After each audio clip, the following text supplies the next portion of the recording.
Eu participei do literatório, eu me vesti de palhaço também para ir no hospital, porque a gente tinha um programa do literatório, não lembro o nome, mas era um programa para ir, é um programa de contação de história no hospital.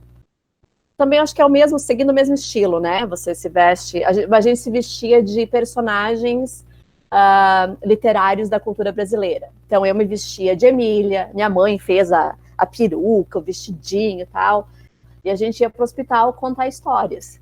E também a gente foi para escolas e orfanatos aí de Chapecó. Então foi um projeto bem legal, foi muito bom. Eu digo que tem a deusa da escrita que baixou em mim, né? Porque antigamente as pessoas acreditavam que você não era a tua inspiração, né? Você recebia uma inspiração de um gênio, de um deus, de um muso, e aquilo meio que baixava em você e você escrevia, desenhava, pintava, atuava, né? Então eu lembro, desde que eu tinha uns 5 anos de idade, tá? Eu escrevia cartinhas de amor. Eu achava que eu sabia escrever, daí eu fazia isso aqui. Fazia algo mais ou menos assim. E dizia que eram minhas cartas de amor. Então eu escrevia carta, deixava no muro do vizinho, escrevia para lá, para cá. E o meu avô, ele era um leitor bem, sabe, lia muito. E eu também estava sempre perto dele no jornal e escrevendo, né? Aí lá pelos 12 anos, quando eu já sabia escrever melhor, né, conseguia bolar umas narrativas, eu lembro que eu comecei a escrever um livro. Então eu estava na janela do meu quarto e eu lembro, assim, foi muito uma coisa assim de baixar uma deusa da escrita mesmo, sabe? Eu estava lá e eu peguei o caderno e falei, eu vou ser escritora. É isso que eu vou fazer pro resto da vida. E comecei a escrever. Tenho até hoje lá, perdido lá em casa em Chapecó, esse romance, né? Era um romance de época. Enfim. Aí, então eu sabia disso, eu sabia que eu ia ser escritora, de alguma maneira. Sabe? Eu ia escrever, era isso que eu ia fazer pro resto da vida. Então, quando eu cresci, um pouquinho mais, na época da faculdade, eu estava entre o curso de jornalismo e letras. Né? Por que jornalismo? Porque eu queria escrever, não queria ser jornalista de ficar na frente da câmera, não queria ficar aparecendo, eu queria ficar atrás da câmera escrevendo matéria para o jornal, para a revista e tal. Só que era difícil porque o curso de jornalismo era de tarde, ali em Chapecó. Então eu não tinha como pagar o curso. Daí eu pensei, que outro curso pode me ajudar a ter sabe, a escrever, a ter literatura no meu mundo, leituras, letras. Aí eu fiz o curso de letras, que era à noite, então eu podia trabalhar durante o dia para pagar a faculdade. Fiz letras, me apaixonei, me encantei. Foi a melhor coisa que podia ter acontecido para mim, a melhor coisa. E aí eu me tornei professora, né, também. Então eu sempre tive a literatura comigo, fiz contação de história. E aí eu estava com mais ou menos uns 25 anos, e eu falei, ok, tá, agora, né, já tenho formação, já fiz pós, meio que tinha começado o mestrado, mas não era aquilo. Aí eu disse, eu preciso fazer mais alguma coisa, porque eu sei que eu quero escrever livros, eu quero escrever roteiros, eu quero, né, escrever. Mas eu não tinha experiência de vida. Eu não tinha... A minha vida, eu era, né, nasci, cresci em Chapecó, o meu mundo era isso. Né? Eu não tinha acesso a nada, não havia internet, e eu precisava de experiência. Eu sentia que eu precisava me jogar no mundo para ter experiência, para ter histórias para contar. Então foi isso que eu fiz. Larguei tudo e vim para os Estados Unidos fazer o intercâmbio. Que a princípio também, tipo o Fagner falou, você vem aqui com uma ideia de fazer uma coisa e você acaba fazendo outra coisa e a vida acontece, né? Então, assim, no começo foi muito difícil, porque eu nunca vim para ficar mesmo. Eu vim para passar uma temporada, estudar e tal. E aí acabei ficando mais. Então também trabalhei de babá, trabalhei de garçonete, fiz tudo que todo imigrante faz, né, para poder sobreviver. Ou você é filhinho de papai que, né, todo mundo paga tudo para você, ou você tem que ralar.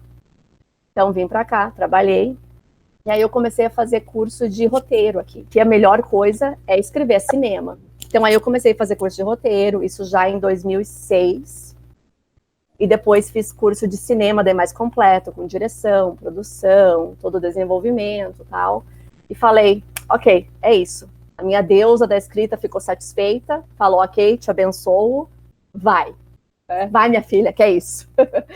Aí, então, depois de estudar muito, por mais ou menos uns 15 anos, né? Porque eu estudei literatura, estudei roteiro, estudei cinema. Aí eu falei, sabe o quê? Agora chegou a minha hora de começar a mostrar essa arte para o mundo, né? Eu tenho história para contar, eu tenho experiência, eu estudei. Então, vamos começar a tocar esse barco. E aí foi aí que eu trabalhei fiz uns trabalhinhos assim de assistente de produção aqui e ali, mas o trabalho oficial mesmo, quando eu comecei profissionalmente, foi quando eu fui produtora de um longa-metragem chamado Brasil Meu Amor. A gente tem a versão Brasil Meu Amor e Brasil My Love, que é de uma diretora do Rio de Janeiro, que mora aqui. Essas coincidências do mundo, né? Aí depois eu escrevi o curta Double Blind, trabalhei, escrevi e produzi. Escrevi mais uns roteiros de curta, né? Estão ali esperando agora ser gravados. Escrevi o documentário Pia, que é sobre Alcântara. Então, estou desenvolvendo com um amigo meu, que ele é de São Paulo, e tem a família dele que tem uma história linda com Alcântara. Então, a gente vai desenvolver esse documentário, que é sobre o poder do amor e da bondade. Sabe, como o amor e a bondade podem transformar mundos. E é inspirado no avô desse menino. Estou trabalhando agora, né, no roteiro do Próximo, em parceria aí com o Nari Luan, com Chapecó. E é isso. Acabei de fazer um curta para esses festivais agora, tem muito festival de quarentena, né? A gente fez um curta de 3 minutinhos. Então é isso. Estou sempre trabalhando, né? Escrevendo, lendo. Eu passo o dia lendo e escrevendo. Adoro. Mais ainda, e agora não tem desculpa, né? Não tem aquela, ai, não deu tempo hoje, não pude, fiquei parada no trânsito. Não, agora você está em casa, agora você tem que fazer. Pois é, então, falar da produção cultural nos Estados Unidos é um assunto complexo, porque depende de onde você está no país, né? Como acho que qualquer outro país, mas aqui principalmente por essa questão de Hollywood mesmo, né? Então, se você trabalha com cinema, com cultura, teatro, você quer estar ou em Los Angeles ou em Nova York, né? Nova York é voltada para o teatro, então se você é mais, né, da parte teatral, vai para Nova York, se você é do cinema, você vem para Los Angeles. Então, a cidade aqui vive do cinema. Todo mundo trabalha no cinema, todo mundo, né? Generalizando. Claro, é uma cidade que ela vive muito também da questão da gastronomia, restaurante, até por isso que o emprego de quase todo mundo é nos restaurantes, né? Mas a cidade vive de cultura. Tá? Ela é uma cultura democrática. Tá? O acesso é fácil, tem vários teatros pela cidade, tem vários estúdios, então é fácil de você se expor à cultura, né? Se expor a peças teatrais, se expor a filmes. Meu Deus, tem cinema em cada esquina, tá? Então, assim, mas é também entender um pouquinho, acho, da história, né, do país, como que chegou onde chegou, né? Porque antigamente a cultura ela era uma coisa muito elitizada, né? Era aquela coisa da e para elite, né? Só se você tinha muito dinheiro, estudava na Europa, tocava piano. Então a cultura era uma coisa mais restrita, né? E aqui eles fizeram um movimento, foi a partir mais ou menos do século passado, de democratizar a cultura. Então, os Estados Unidos ele tem essa coisa da democratização cultural, que é o quê? É dar acesso para todo mundo. Tá? O que aconteceu com essa democratização? É bom, porque ela dá acesso para todo mundo, mas ela também tem coisas que caiu a qualidade de certas coisas. Né? Porque como todo mundo pode fazer, e todo mundo acha que pode fazer porque quer, também tem muita coisa que é feita e não tem, né, tanta qualidade, não é tão trabalhado, porque é simplesmente assim, eu vou fazer, eu vou escrever, eu vou filmar. Eles têm essa coisa também do sonho americano, né, que é os Estados Unidos é um país que ele é muito do marketing. Todo o assunto, ele é martelado com marketing, né. Tem o assunto dos homossexuais, marketing. Assunto do racismo, marketing, né? Cultura, marketing. Então, é uma coisa muito assim, tudo é muito, nossa, aqui é o melhor, aqui tem. Então, Sabe, às vezes, tipo assim, calma, gente, calma, né? Menos. Mas o bom disso é que eles têm essa cultura desse sonho americano que todo mundo pode ser o que quiser ser. Então, isso eu acho interessante. Porque qualquer pessoa, do faxineiro, da babá, do garçom, todo mundo tem chance de ser alguém. Né? Mas você tem o quê? Você vai ter que trabalhar para isso. Você vai ter que estudar. Você vai ter que trabalhar dois trabalhos diferentes e depois fazer alguma coisa do teu sonho à noite.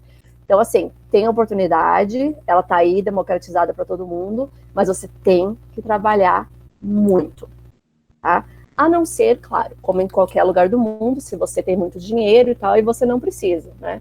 Se você é filho de um ator famoso, teu caminho já tá aberto, né? Mas pra gente aqui, cidadãos normais, né? É um pouquinho mais difícil, mas não é impossível, né? Então, eu acho que é isso. A cultura aqui, ela é muito acessível. Ela é acessível, Los Angeles vive da cultura, vive disso, né?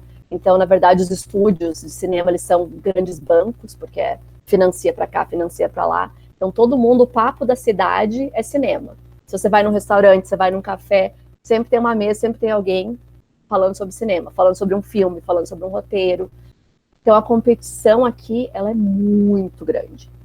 Muito grande. Porque praticamente todo mundo aqui ou escreve, ou produz, ou dirige, né? Já fez um filme, quer fazer um filme. Então você tem que se qualificar muito mais. Meu Deus, muito tropeço, muita pedra no caminho. Porque assim, bem no começo, eu cheguei aqui faz quase 15 anos. De novo, né? Eu não tinha conhecimento do mundo nenhum. Tipo, Chapecó não tinha nem McDonald's na época, nada assim, né? Não... E eu não sabia muito quem era quem aqui. Você sabe mais ou menos os atores mais famosos, né? Você tem aquele conhecimento. Mas eu estava estudando cinema recentemente, ainda fazia uns bicos de babá para lá e para cá. Arrumei um trabalho para trabalhar numa mansão para ser babá, que eles chamam de baby nurse, que você é enfermeira do bebê. É bebê recém-nascido que você cuida 24 horas por dia, por 3 dias, tipo, o fim de semana inteiro, né? Sexta, sábado, domingo. Falei, ok, paga bem nessa mansão aqui, vou. Né? Não vou dormir, não vou, mas tudo bem. Beleza. Quando eu cheguei para começar a trabalhar, depois da entrevista e tal, eu falando muito, tinha uns amigos do dono lá, falando muito do Oscar. Ah, porque o Oscar, a festa do Oscar, não sei o quê. Pensei, povo famoso aqui, né? Aí eu tinha que ficar acordando durante a noite para fazer o mamá do bebê e tal. E vira e mexe eu encontrava o dono da casa no laptop dele escrevendo na madrugada. De manhã ele sentava durante o café, conversava comigo, pedia informação sobre a América do Sul, como é que era o Brasil, que ele queria fazer um filme do Brasil e da Argentina. E eu pensava comigo, né? Ah, esse cara aí, né? Quem é esse homem, né? Se achando aí, querendo falar de cinema, né? Quando eu saí desse trabalho, porque dura o quê? Uns 2 meses, aí eu comecei, né, a me informar mais das coisas, tal, e descobri que ele era um diretor de cinema muito famoso em Hollywood, e eu não tinha a menor noção. Eu me senti tão burra, assim, tipo, tão fora da realidade, né? Porque eu poderia ter, sei lá, conseguido um trabalho com ele na área e tal, e o cara era famosíssimo, super querido, querendo conversar comigo sobre cinema no Brasil, e eu não dava bola nenhuma para ele, tipo, sabe? Não queria saber de papo, e o cara era um puta diretor, foi pro Oscar já e tudo. Eu acho que esse, assim, para mim foi muito, sabe, aquela coisa assim, tipo, sabe, de não saber. Uma historinha que a conhecia, parou para rezar, Senhor, me ajuda, porque eu preciso de ajuda na minha vida, me abençoa. Daí, olha, né, e nada de ajuda, de repente, Senhor, me faz ganhar na loteria. Todo dia lá, Senhor, me faz ganhar na loteria. Daí, depois de um certo tempo, Deus olhou para ele e disse, cara, joga, pelo amor de Deus. É mais ou menos isso. Então, isso para mim foi uma lição muito grande, porque é aquela coisa que muita gente aqui também, né? Porque é tudo esse sonho. Eu quero fazer, eu quero ser escritora. Aí eu disse, uau, né, Ana? Tu tava morando com o diretor, com a família, né? Tinha a mulher, os filhos dele. Sim. Olha a oportunidade que eu tive, né? De E conseguir ele um puxando estágio. tudo. Não, É. acontece. Enfim, então eu acho que essa para mim foi a coisa que marcou. Foi meio que assim, antes e depois dessa situação, dessa minha viver nesse mundo paralelo, sabe, de não saber quem é quem. Outra coisinha assim só que aconteceu muito comigo no começo, aquelas coisas bem, meu Deus do céu. Eu perdia muito ônibus aqui. E por quase 2 anos eu não tinha carro, eu só andava de ônibus. E eu fazia o meu curso de cinema, né, todo fim de semana. Todo fim de semana, por 1 mês mais ou menos, eu perdia o ônibus. Eu até comecei a escrever uma comédia tal dessa situação, porque eu saía, tal dia eu saía 5 minutos mais cedo. Chegava lá, perdia o ônibus. Aí chegava tarde na aula. Aí outro dia eu saía bem mais cedo. Daí também perdi o ônibus. Eu nunca conseguia chegar na hora certa do ônibus. Então aquilo para mim também foi uma coisa no começo assim, tipo, meu, o que é? O que tá acontecendo? Por que isso comigo? Tipo, eu queria chorar, sabe? E aí descobri que era o quê? Era a minha brasilidade. Essa coisa, eu achava, né? Não, tô saindo mais cedo, não, vou chegar. Porque a gente tem muita esperança. A gente é um povo muito, vai dar certo, vai dar certo. Não, eu vou aqui, ó, vou escrever mais um pouquinho, vou tomar mais um café, mas o ônibus vai me esperar, eu vou chegar em tempo. Então isso para mim foi uma lição também, de que você tem que se preparar, você tem que se programar, você tem que sair cedo, você tem que ser pontual, você tem que, sabe, cumprir sua palavra. Então eu tive muitas lições assim no caminho. Eu vou dizer que ter saído do meu mundinho foi a melhor coisa para eu valorizar o meu mundinho, digamos assim, né? Então assim, eu valorizo muito, muito, muito, muito da onde eu vim, a minha família, os meus amigos. Eu falo, a gente tem um grupo aqui, Friends Forever. Tem um grupo de, acho que a gente está em 8, 9 no WhatsApp. E a gente conversa todo dia. Sabe, às vezes eu falo para eles, só tô passando para dizer que eu amo vocês, tô com saudade. E eu sei, eu só sou o que eu sou porque eles são a minha base, sabe? Então eu só tenho esperança, só tenho amor, só tenho solidão, o que quer que seja, por causa da minha família e dos meus amigos. Então, é um beijão especial para minha mãe e meu pai, Dona Marlene, o seu João, né? A minha irmã Dayana, meu irmão André, e os meus amigos forever mesmo, que eles são parte do meu DNA, sabe? Tudo que eu faço, eu levo eles comigo. Assim, ó, não... Pá. Eu ia aí, eu tava com passagem comprada já, para ficar no Brasil agora em abril. Então, para mim, foi bem, tipo, uau. Tava indo, eu ia ir em 2 semanas, aqui daí, de repente, caiu o mundo, fechou o aeroporto. Então, a saudade é grande. E eu tento ir pelo menos uma vez por ano. Uma vez por ano eu vou, fico um tempinho aí com a galera. Porque é importante, sabe? Para mim é muito importante você alimentar a tua alma com aquilo que você é, né? Comer da tua terra é muito importante.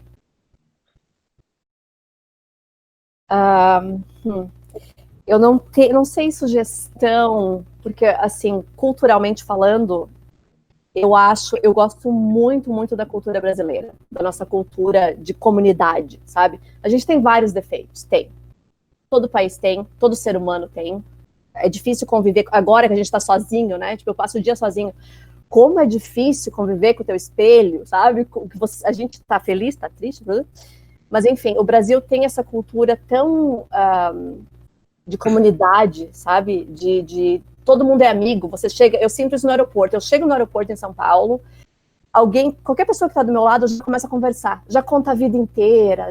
E é uma coisa tão aconchegante, sabe? Você se sentir bem-vindo, né? Eu acho que o brasileiro é muito isso. E às vezes sofre um pouco porque todo mundo é bem-vindo. A gente tem muito essa coisa de achar que todo mundo é melhor também no Brasil, né?